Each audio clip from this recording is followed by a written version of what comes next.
Welcome to VC storyteller channel. Ashwatthama का जीवन महाभारत के उन पात्रों में है जहां निष्ठा, क्रोध और प्रतिशोध एक दूसरे में उलझकर उसके भाग्य को गढ़ते हैं। अगर ये चैनल आपको अच्छा लगे तो प्लीज लाइक और सब्सक्राइब करें। द्रोणाचार्य का पुत्र होने के कारण उसके भीतर बचपन से ही कौरवों के प्रति झुकाव था।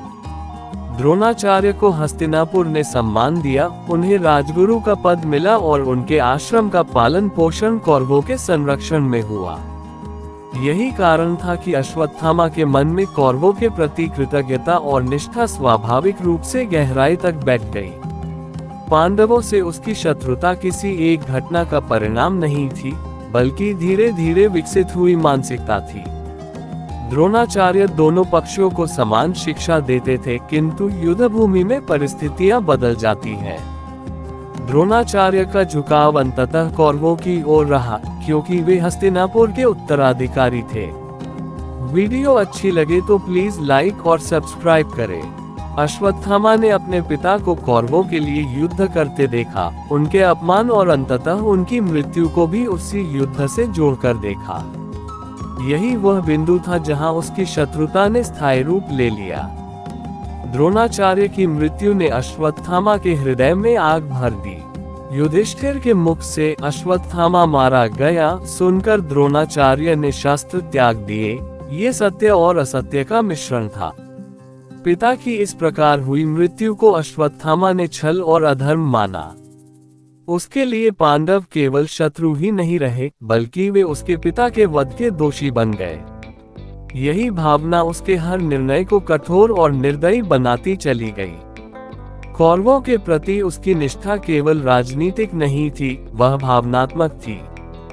दुर्योधन ने उसे अपना मित्र माना, उस पर विश्वास किया और अंतिम समय तक उसका साथ चाहा। जब कौरव पक्ष पराजय की ओर बढ़ रहा था, तब भी अश्वत्थामा ने दुर्योधन को छोड़ने का विचार नहीं किया। उसके लिए मित्रता और वचन सर्वोपरि थे। यही निष्ठा उसे विवेक से दूर ले गई, जहां वह धर्म और अधर्म के भेद को भूल बैठा।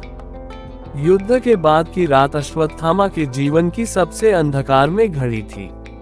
पिता की मृत्यु, मित्रों की हार और स्वयं की अपमानजनक पराजय ने उसे अंधे प्रतिशोध में धकेल दिया। उसी आवेग में उसने पांडवों के पुत्रों का वध किया। वीडियो अच्छी लगे तो प्लीज लाइक और कमेंट करें।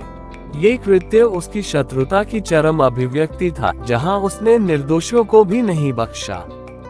उस क्षण उसे लगा कि वह अपने पिता और कौरवों के अपमान का बदला ले रहा है, पर वास्तव में वह अपने ही विनाश की नींव रख रहा था।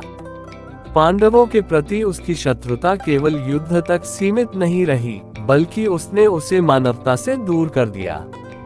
कृष्ण द्वारा दिया गया शाप, मणि का छिन जाना और अनंत पीड़ा का जीवन, ये सब उसी निष्ठा और प्रतिशोध का परिणाम थे, जिसे उसने बिना विवेक के अपनाया।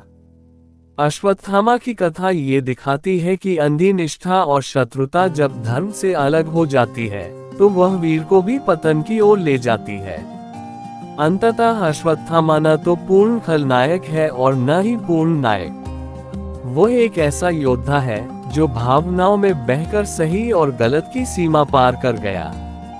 पांडवों से उसकी शत्रुता और कौरवों के प्रति उसकी निष्ठा उसके चरित्र की वही धुरी है, जिसने उसे इतिहास में अमर तो बना दिया, पर शांति और मोक्ष से वंचित कर दिया।